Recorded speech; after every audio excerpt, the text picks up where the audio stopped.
लड़की तो बहुत सुंदर है आपकी और संस्कारी भी। मजाल है जो एक पल के लिए भी पल्ला गिरा हो सर से।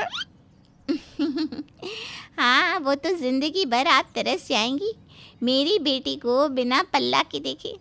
अरे घर के कुत्ते के सामने भी ये पल्ला करेगी, ये वादा रहा। अरे नहीं, बच्चा ही है बेटे, कोई ज़रूरत नहीं है तुम्हें पल्ले के बोझ लेने की। होने वाले ससुर की बात सुनकर सुधा हैरान परेशान हो जाती है। अरे क्या हो गया बहू? मतलब होने वाली बहू क्या हो गया? वो क्या है ना माँ, मैं ना पल्लू के बिना नहीं रह सकती हूँ। प्लीज़ पल्लू मत हटवाना मेरा, नहीं तो शादी नहीं करनी मुझे। सास हैरान कि ये क्या, यहाँ तो पल्लू लेने के लिए बहू का पीछा करना होता है, और ये कैसी बहू है कि पल्ला हटवाया तो शादी तोड़ रही है। सास धीरे से पति को फुसफुसा कर कहती है, कान पर यकीन नहीं हो रहा कि ये सच है। बहू जिसके बड़े बड़े कान होते हैं और जिन्हें छुपाने के लिए ही वो सर पर पल्ला रख रही होती है, वो सास की बात सुन लेती है। कान में विश्वास? क्या विश्वास? कान पर विश्वास? कान तो बिल्कुल सही है।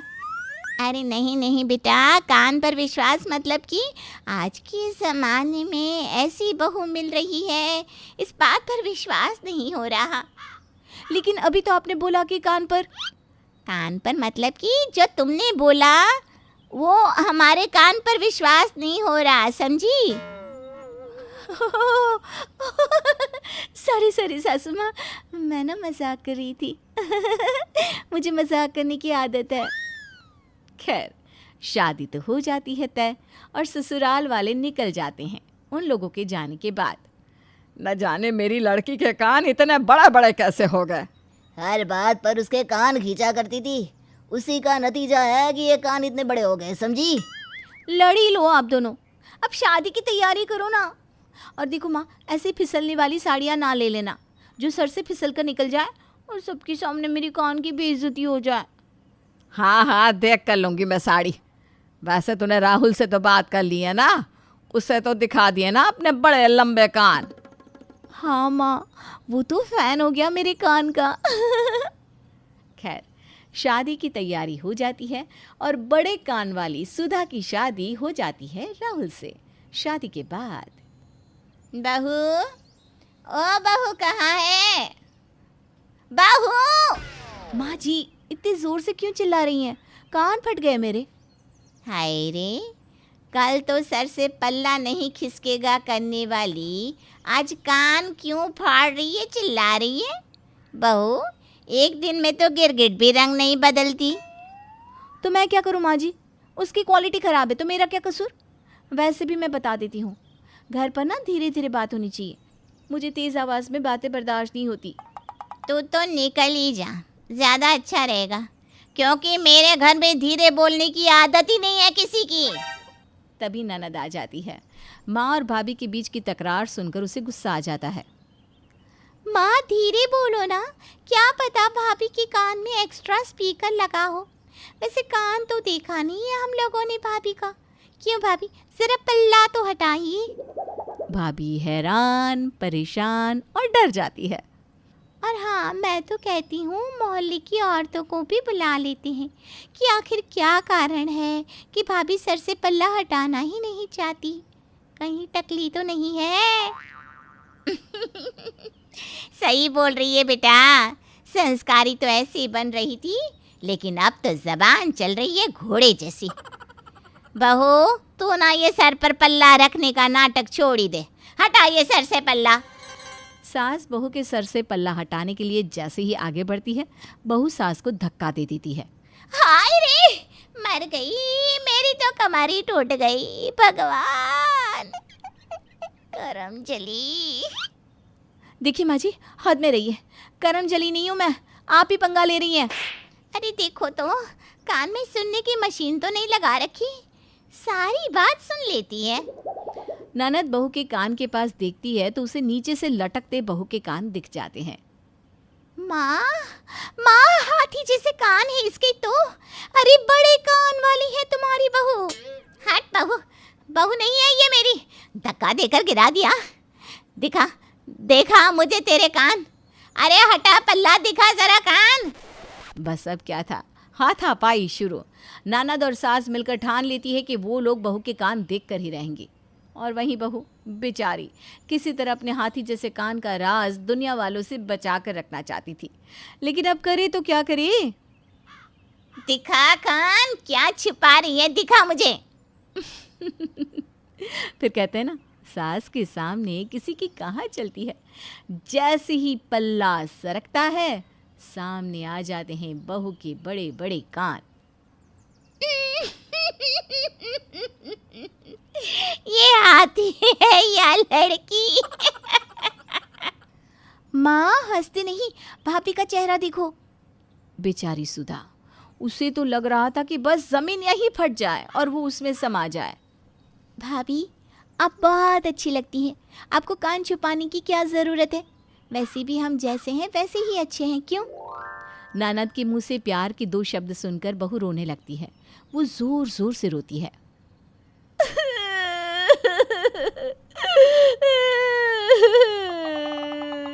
बस भाभी बस, आप तो ऐसे रो रही हैं जैसे आपकी शक्ति छीन ली गई हो। बड़े कान का दर्द आप क्या जानो ननद रानी।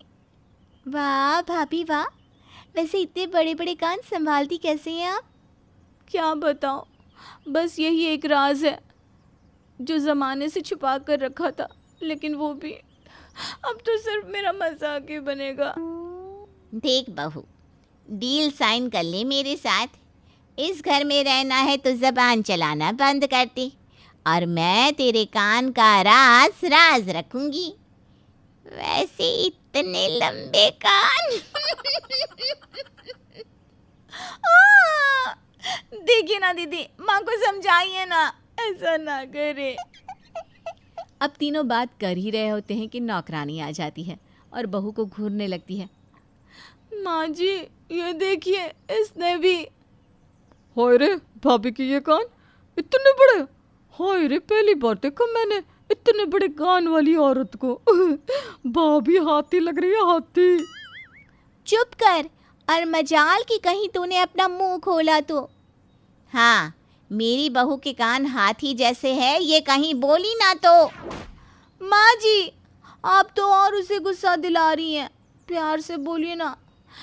देखो कमला, मेरे बड़े कान के बारे में किसी से ना कहना प्लीज़। मैं ना तेरे 1000 रुपये बढ़ा दूंगी, बस तू ना मुंह ना खोलना। 1000? नाना ये तो कम है। वाह, सोना खरीद रहे हैं ना हम, जो इतना कम लग रहा है। हाँ हाँ ठीक है, 1000 रुपये ओके। बहू का क्या, अब रोज का ही स्यापा हो जाता है। कभी किसी को रिश्वत तो कभी किसी से डर। वो परेशान हो जाती है कि तभी। अरे मेरी राजकुमारी को क्या हो गया, क्यों परेशान सी हो रही हो? ना ना कुछ नहीं, किसी का मैं परेशान हूँ? मैं बिल्कुल परेशान नहीं हूँ। पति मान जाता है, वो काम पर निकल जाता है। बहू बैठी ही होती है कि खिड़की से पड़ोसन घुरती है। हाय रे, इतने लंबे कान कैसे? अरे तभी तभी तेरे सर पर बल्ला रहता है। उफ, ये पर्दा लगाना कैसे भूल सकती हूँ मैं। बहू पर्दा लगाने के लिए उठती ही है कि अरे विमला की अम्मा, आना जरा इधर। अरे चुप कीजिए ना, क्या कर रही हैं आप? प्लीज़ ये बात किसी को मत बताइए प्लीज़। बहू सर पर पल्ला कर लेती है। क्यों ना बोलूं? अरे तेरी सास ने कम मजाक उड़ाया मेरे सांवले रंग का। कितना बोलती थी मुझे, अब देखो खुद की बहू कैसी आई है। तो उनकी पापों की सज़ा मुझे क्यों दे रही हैं आप? मेरी क्या गलती है, बोलिए। वैसे मैंने सुना ही था, लेकिन आज देख भी लिया।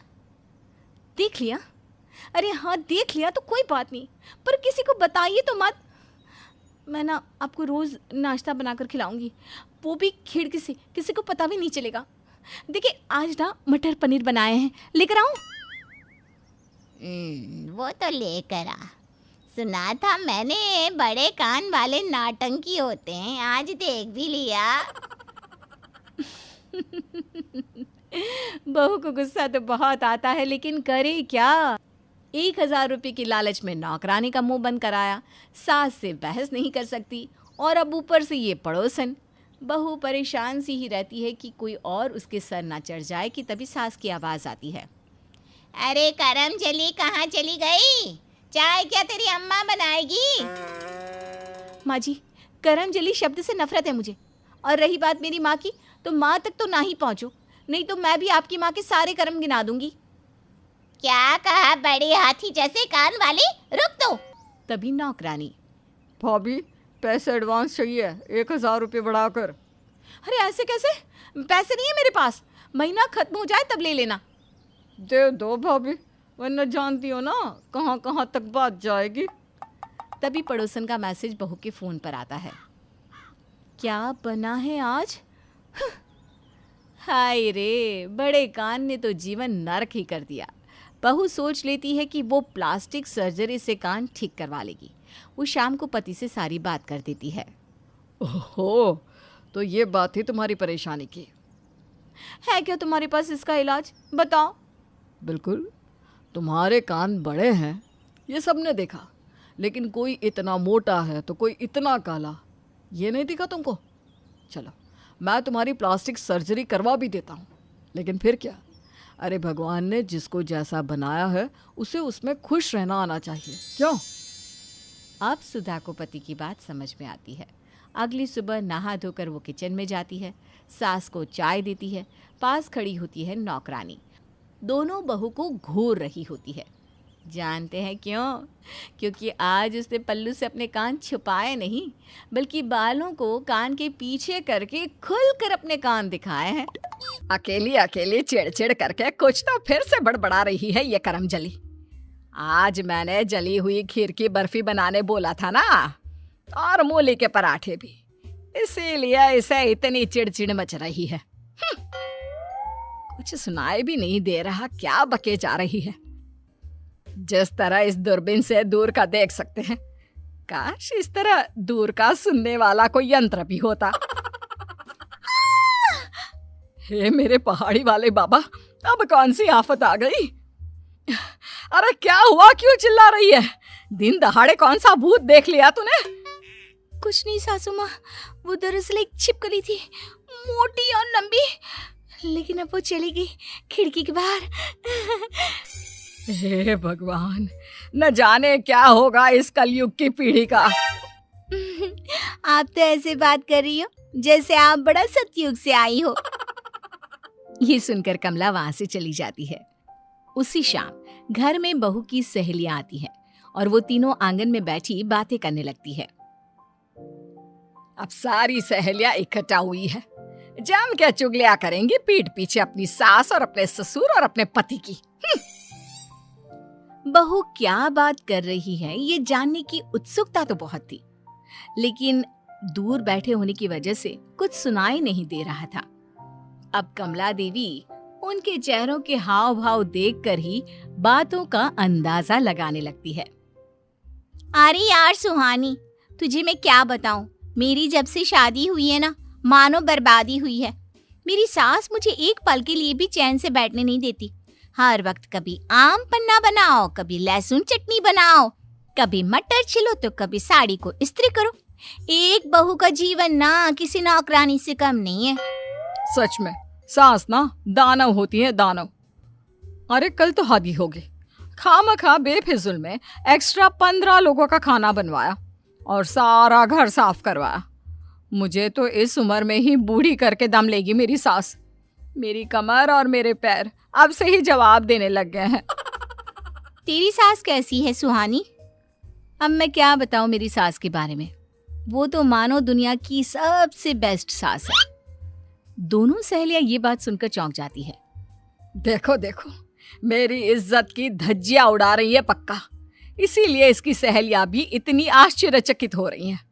हे मेरे पहाड़ी वाले बाबा, मेरी बहू ऐसी क्यों है? सहेलियां घूर घूर कर कमला को देखती है, जिससे कमला के मन में और भी शक का बीज उगने लगता है। सुहानी बहू, जरा अपनी टमाटर जैसी शक्ल लेकर मेरे सामने तो आना। जी बोलिए सासू माँ। आज तुझे घर का सारा काम करना है, एक एक कोने को साफ करना है, फिर चाहे कितना भी पानी और फिनाइल वेस्ट हो जाए। मेरा घर पूरा शीश महल की तरह चमकना चाहिए, लेकिन सासू माँ, ये सब क्यों? दिवाली को तो अभी बहुत लंबा टाइम है आने में। अरे बेल बुद्धि, तेरी अम्मा आ रही है, यानी कि समधन जी, इसलिए खातिरदारी तो करेंगे ही ना उनकी। शादी के बाद पहली बार आएगी तेरी माँ, तो तू बढ़िया सा खाना वाना भी बना लेना, और हाँ, बाहर का आंगन भी साफ कर देना। लेकिन सासू माँ, बाहर आंगन में तो कितनी धूप आती है, मैं बीमार पड़ सकती हूँ। छी छी छी छी, कैसी बेटी है, अपनी माँ के लिए इतना भी नहीं कर सकती। तू नहीं चाहती कि तेरी माँ को ग्रैंड वेलकम मिले, हैं? चाहती तो हूँ, ठीक है, कर दूंगी। सुहानी तपती धूप में आंगन साफ करती है, पूरे घर की साफ सफाई भी करती है और ढेर सारा खाना भी पकाती है। वहीं मन ही मन बेहद खुश होती हुई कमला फूट फूट कर हंसती है और कहती है, और कर बुराइया, बुरी सोच वाली बहू, तेरा मुंह काला। इससे क्या लगा, क्या मैं कोई ऐरी गहरी नत्थू गहरी सास हूं? हाँ। जब सुहानी की माँ राधा आती है, तभी खान पान होने के बाद सुहानी और राधा अकेले में गप्पे लड़ाने लगते हैं। वहां फिर से कमला पहुंच जाती है चुपके से बातें सुनने के लिए। और बता बिटिया रानी, कैसी चल रही है तेरी जिंदगी? ससुराल में मन तो लगता है ना तेरा? जमाई राजा, समधी जी, समधन जी सब ठीक से पेश तो आते हैं ना तेरे से? हाँ, अब क्या बताऊं मैं आपको। दिन भर तो विक्रम जी और ससुर जी काम पर रहते हैं, बस रहती है तो सिर्फ मेरे साथ ये। इतना परेशान करती है, इतना परेशान करती है मुझे कि क्या बताऊं। आधी एनर्जी तो मेरी इसके पीछे ही वेस्ट हो जाती है। मेरे पहाड़ी वाले बाबा, इससे पहले कि ये कलमुही मेरी बुराई कर करके मेरे दिमाग का पारा हाई कर दे, मैं निकल ही लेती हूँ। मुझसे ना सही जाएगी इतनी बुराइयाँ। कमला वहां से चली जाती है। बहुत प्यारी है ये बिल्ली। यही तो मेरी छोन पल्ली है, जितना परेशान करती है ना, उतना ही मैं इससे प्यार भी करती हूँ। सास कमला सुहानी से काफी परेशान हो चुकी थी। तभी वो तिगड़म सोचती है और बस, अब बहुत हुआ, अब तो मुझे जानना ही होगा कि ये सुहानी का असली रूप क्या है। मेरे पास एक सॉलिड प्लान है। अब मैं बहरी होने का ढोंग करूंगी। हाँ, देखती हूँ कितनी हिम्मत रखती है ये कुलक्षणी मेरे सामने मेरी बुराई करने की। जब मैं बहरी हो जाऊंगी तो ना रहेगा बांस और ना बजेगी बांसुरी। कमला अपने बेटे विक्रम से जाकर सब कुछ बताती है। पर माँ, आप खामखा सुहानी पर शक कर रही हो। अरे उल्टा उसके मन में आपके लिए इतने अच्छे विचार हैं। आपको ऊंचा सुनने की आदत हो गई है और कुछ नहीं। और ये सब ड्रामा रचा कर आपको क्या मिलने वाला है? लल्ला, मैंने एक बार कहा ना तुझे, ज्यादा चपड़ चपड़ ना कर फिर अभी।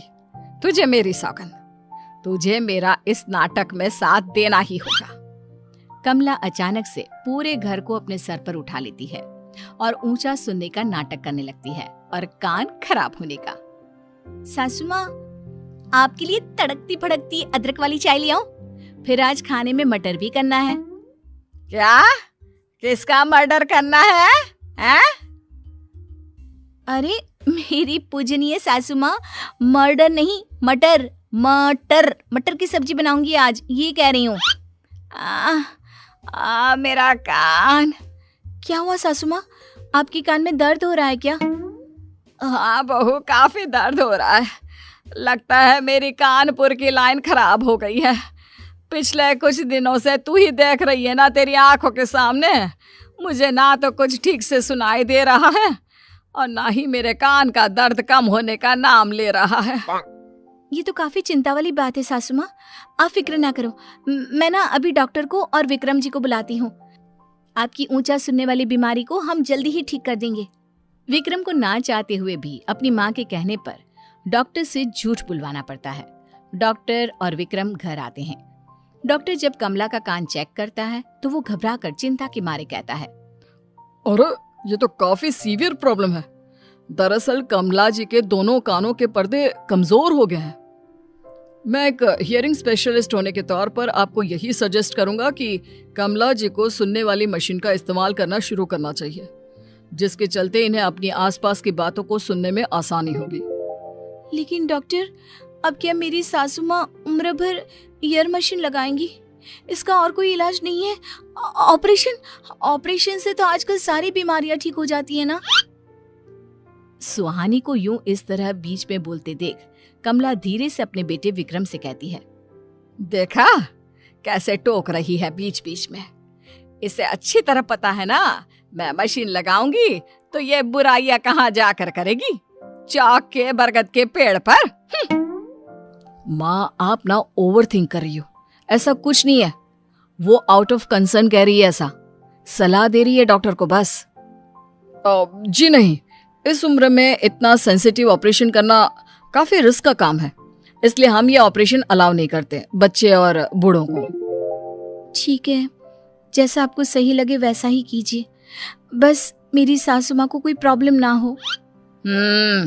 ऊपर से गुलकंद और अंदर से तीखी मिर्च। बस एक बात का ध्यान रखना, आप दिन भर लगातार उस मशीन को मत लगाए रखना, थोड़ा निकाल भी लीजिएगा ताकि आपको मशीन से कोई सूजन ना आए कानों पर।